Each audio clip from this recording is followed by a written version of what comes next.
So, longtime incumbent Democrats sweeping to victory in California. Yes. But it's a very blue state. You know, like I mentioned, there's 2.5 million more Democrats and Republicans. So it's going to stay blue. It's not like the Republicans are going to come into power and stay in power. I mean, I don't think anybody would be making the argument that that's the direction it's going to have. But why would you keep sending the same people back over and over? Well, you only get two choices in a two-party system. If you're never going to vote Republican, what do you suggest they do? Well, you do like what the Tea Party has done. They booted out their own people. But they're getting what they want. Most Democrats are getting what they want. Big retirement packages and pensions and handouts. But the 8% approval rating wouldn't lead you to believe that they're getting what they want. Well, that's a good point. Barbara Boxer beating GOP challenger Carly Fiorina 53-42%. Now, breaking down the propositions. Prop 19 legalizing... 53-42 for Boxer Fiorina? 53-42. Wow, that's surprising to me. How did that happen? It's devastating. I would like to know why. As for the propositions, a couple of them. Proposition 19, legalizing the recreational use of pot, defeated 54% against, 44% for. 20 passed, 27 failed, Marshall. Please lead with that. Not the freaking dope one. Well, Jack likes the dope one. That is very... He is... Well, that's the thing. He's so saddened. I don't want to see him break down, Marshall. So the redistricting passed, and we're going to keep our commission. And so there is a chance that things are going to change. Yes. And the districts will get more moderate. So Democrats will stay in charge, but with more moderate Democrats. That's the direction things will probably go. Right. But they only need 51% to pass higher taxes. Yes. Look for an income tax rate of about 20% in this state. Oof. San Francisco Board of Supervisors going after Happy Meals, giving their preliminary approval to banning toy giveaways with fast foods aimed at kids unless they have reduced sodium, reduced fat, reduced sugar content, and including fruits and vegetables along with them. And reduced freedom. As far as sports goes, government mandating what a restaurant can call a Happy Meal. Isn't that incredible? How is that even possible? It's Tim in Stockton. Hi, Tim. Hey. What do you make of all this? Go ahead. Yeah, California's election. You take California's notorious distrust for Republicans, add in resentment we have towards Republicans thanks to Bush. Then we have a Republican governor riding the economy down the toilet, and a candidate like Meg Whitman representing the Republican Party of all of California. So it's easy to view Republicans or conservatives as a party that offers nothing. Fair enough. So, what do you think about the Carly Fiorina race? She seemed like a pretty attractive candidate to me in a lot of ways.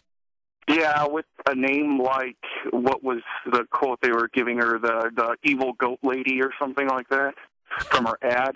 I didn't think that was going to... Oh, that was a long time ago. That was funny as hell, though. That was before I even knew who she was. I don't know what it means. With the glowing eyes and everything. Funny, yeah.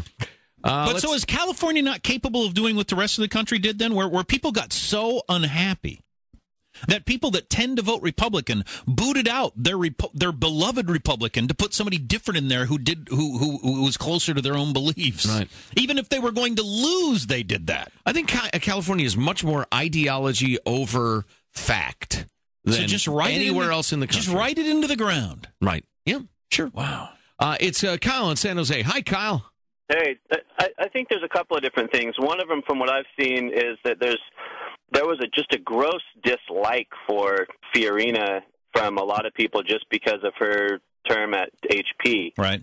They felt like she was solely responsible for sending jobs overseas and therefore would be completely incapable of getting new jobs here when she sent so many away. And that must have worked. Might have resonated. That was her decision only. And I think that goes on to my second point, that there's just a huge misunderstanding of what drives the economy, what generates jobs. People, I used to be a union electrician, and it's the same mentality at that level as well, is that the boss, the owner, is the bad guy. And that if they're making money, it's because you're not making enough. Right. It's interesting. There's been a trend, and a lot of it's come out of the White House in the last 2 years, of demonizing profit, of demonizing private enterprise. Sure. Instead of having your kids get into business, have them get into public service, as Michelle Obama was saying. And I'm thinking, I want them to get a job, make some money, then donate liberally, forgive me, to charity. I don't understand this demonizing of profit. Well, it's the mentality that it's the limited pieces of the pie mentality, where zero-sum game. If you get 2 pieces, then that's 1 less for me. And even though you put forth the greatest amount of risk in starting and running a business, which I own my own business now, it doesn't matter. The fact that you have a greater risk and that if I get laid off or fired, I can just go get another job immediately, that doesn't come into play at all. Sure, so you're a business owner, so you're one of those stealing bread out of the mouths of the workers.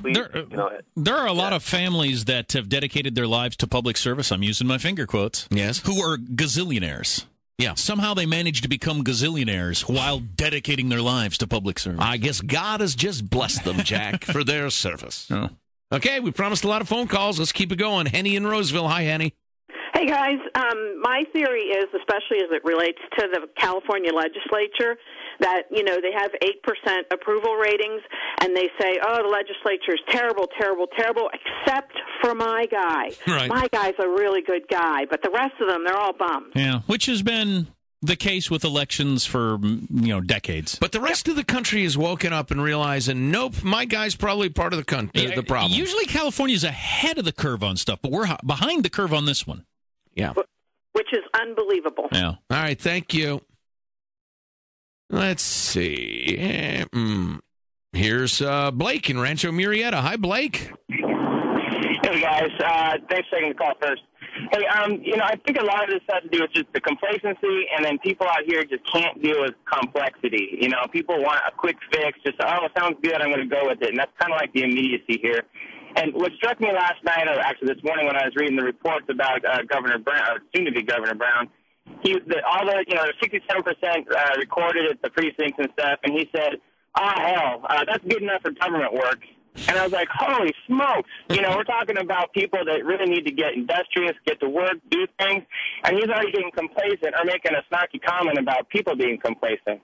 Now, I know people in government work, some people do work hard, quite a few do, but there's certainly the complacency just resonated with me with that comment. Wow, that's an uncomfortable joke, Jerry. Yeah, well, that was not the joke to make last night. Good enough for government work. That's not real funny in California. At least not to people who have any idea what's happening. I would guess he'd like to take that one back, or maybe not. This one's good. Joan in Clear Lake. Joan, hi.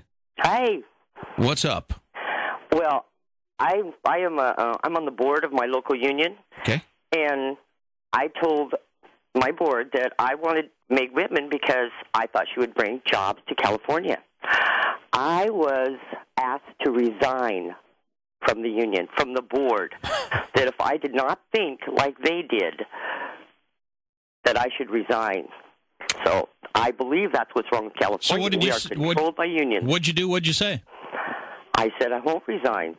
I won't resign. That this is America, and we all have our thoughts and the right to think freely. And then they hit you high with the hammer and low with the sickle. Yeah.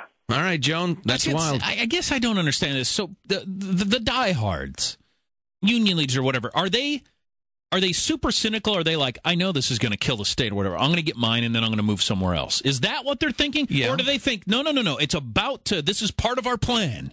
It's just this is part of the process of getting where we want to be. Oh, no. They can't think that. No.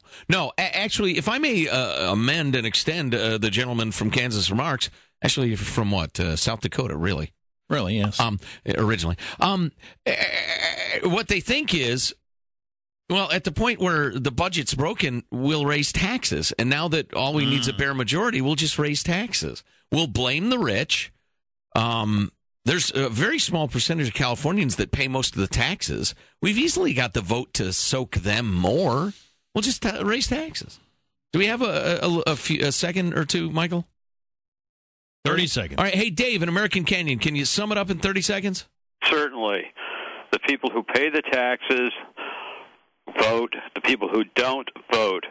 More people get something for nothing in this state. Right now, there's only 2 job growth industries. One, if you're a consultant for relocating people out of state, and 2 is the interstate moving van companies, and they're going to make a lot of money. And sooner or later, people will figure out that the guy who paid for your free lunch is no longer there. The takers outnumber the makers. You're listening to the Armstrong and Getty Show.